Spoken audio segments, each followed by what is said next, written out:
Hello. Hi. So I don't know what the hell you were listening to. In the middle of me trying to listen to the test, but I started hearing something.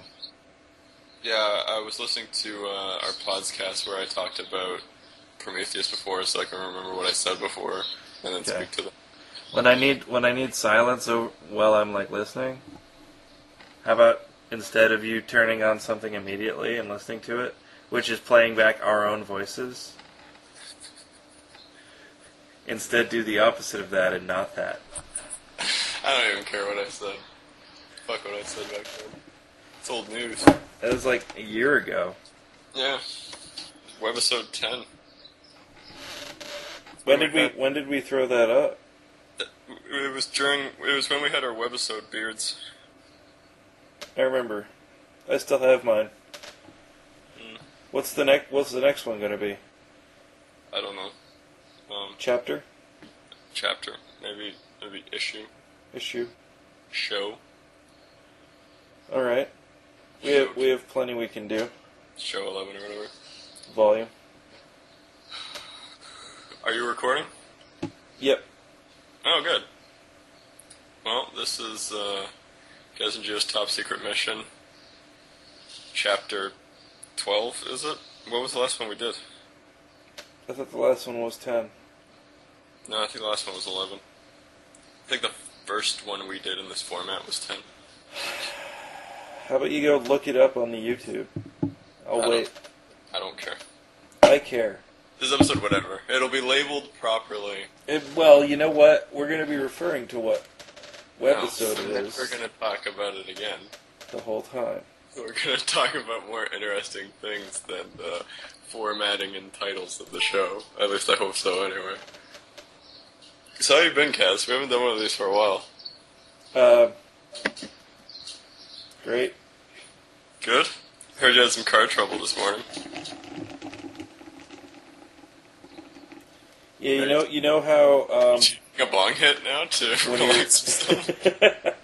What was that? It's pouring myself a Diet Sunkist. Oh, okay. And I didn't think that a moment of silence would upset you so deeply, but I'm sorry that it did. It wasn't silent, that was the thing. It sounded like something else. Anyway, sorry, go on. You were talking about your day? About your car troubles? Yeah, I was talking about that. Or I wasn't talking about that. You were talking about that, wanted me to talk about that, and now I'm going to.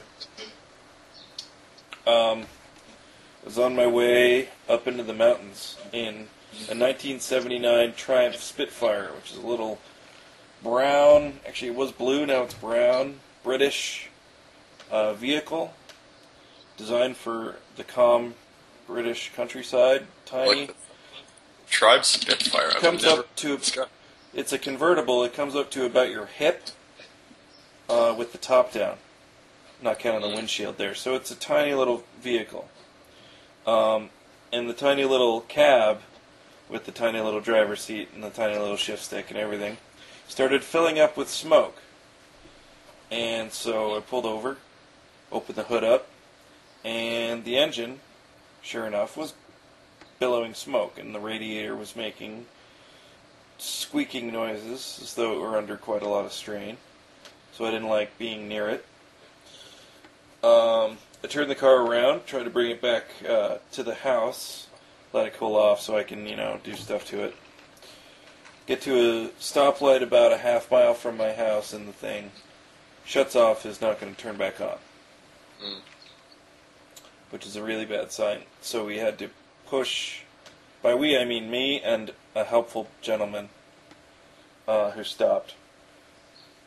We pushed the vehicle into a restaurant parking lot. There it sits. And then I limped my ass home because my right leg has like a cramp in it or something. So a good day. Do you think you'll get the job? Did I mention the job? Oh, well, you were driving to a job interview. Well, you know that. And I know that. Sorry.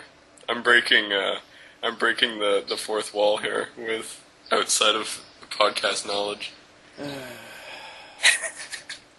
You've ruined the illusion. People know that we've discussed this before. The illusion that all of our conversations are recorded instead of just the ones that we choose to. Yeah, that sucks, dude. I'm sorry to hear that happened. That blows. You know what, though? I'm not surprised at all. Huh? I cheered myself up. You want to hear how I cheered myself up? I do want to hear how you cheered yourself up, Kazz. I bought a Powerball ticket. Ooh. The jackpot is $240 million. If you win that, your car will never break down again. If I win that, I'm going to buy my mom a car that works and smash that one in front of her. And it'll be fun. How do you have a Tribe Spitfire? It's such a weird car. She had one a long time ago that she loved, and then my father totaled it. Oh, no. So, as recompense, he bought her a new one. And it has never quite worked properly. You know those roads that have all the car dealers on them? Yeah. I hate those roads. Yeah, they kind of suck. It's like there's that guy and that guy and that guy, and then, you get confused. They always have really ugly buildings, too. They have, yeah, it's really gross. And they usually always have those, like, the typical, well, we do it here in Canada as well. I'm going to call it American, but not in the sense of the United States of America, in the sense of, like, North America. It's an American thing to do is, you know how you have those 3 flagpoles outside of your place of business? Yep. One has, like, the American flag.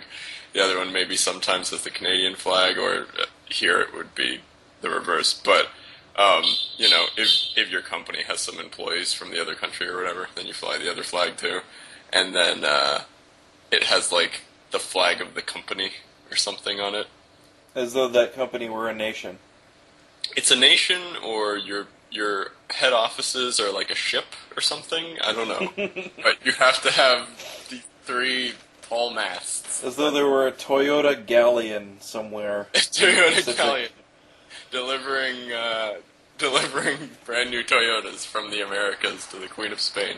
I don't know why they have these flags. They seem very silly to me. And they're always, like, out there in, like, just, like, chromed silver, almost, like, they're just, ugh. Well, they need something for the giant inflatable ape to salute. It's true. Something. There is, You've got to give your giant inflatable apes a sense of duty. Otherwise they'll just run wild, and Lord knows. You gotta maintain discipline. There's a car dealership near me, which has one of those signs that, you can actually put more than words on, actual pictures. And right now they're using pictures of Mr. Krabs from SpongeBob and other licensed cartoon characters. I'm not sure that it's legal, but I that's my interesting story about the Mr. Krabs sign. Do you mean, like, ones that are like a big screen? Yeah.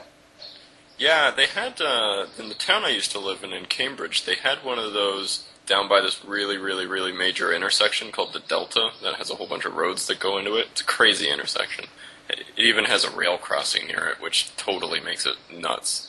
They're finally building a bridge over that train track so that the train coming doesn't... Well, thank God.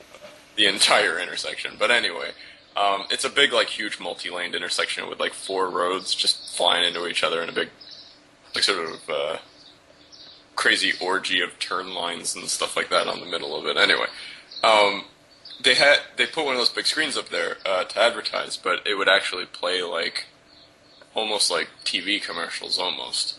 But the laws that they were making about what they could do with that sign were all very based around can't put anything too distracting. I have been distracted by a sign like that before, and that's how I totaled an uncle's car. And it wasn't even that exciting a sign. It was one of those bank signs that switches between the current time and the current temperature. And I was looking at the current time, and I was like, I wonder how hot it is outside. And I just kept staring at the sign, waiting for it to change. And I rear-ended someone trying to go to the bank. And destroyed the car. You probably should have done, quick checks to see if it had changed, but otherwise been looking forward. It might have served a bit better. Well, now I know. I just thought it was funny, though, because all of the conversations they had about what is it legal to put on this sign, it was all things like, you can put an advertisement and it can be animated, but it better not have some kind of a narrative or story where you're going to distract people. So you're going to look at it. Getting really involved in the plot.